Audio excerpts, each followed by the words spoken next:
உங்க பேர் சொல்லுங்க. வணக்கம். எங்க எதுறீங்க? மலேசியால இருந்து வந்து. மலேசியாவுல நம்ம பாத்துருக்கோம்ல. ஆமா. மலேசியா பஸ் ஸ்டாண்ட்ல தானே நின்னீங்க? ஆமாண்ணே. நீங்க அதே பஸ் ஸ்டாண்ட்ல நின்னீங்க. நானும் அதே பஸ் ஸ்டாண்ட்ல தான். அது யாரு? ஓ, நீங்களும் பஸ் ஸ்டாண்ட்ல தானே? சரி, மலேசியால இருந்து வந்திருக்காங்க. நம்ம ப்ரோகிராம் பேர் என்ன தெரியுமில?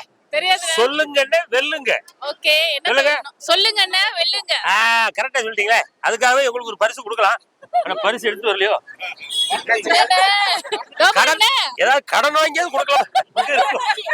இது தெரிஞ்சிருச்சா? இவனா? இது ஒரு டுபாக்கூர் இருக்கா?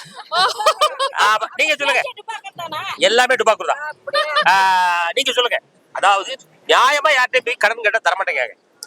ஒரு காரணம் ஒண்ணு சொல்லுங்களேன். இந்த காரணம் சொல்லி கேளுங்க, உடனே கடன் தந்துருவான். அப்படின்னா என்ன காரணம்?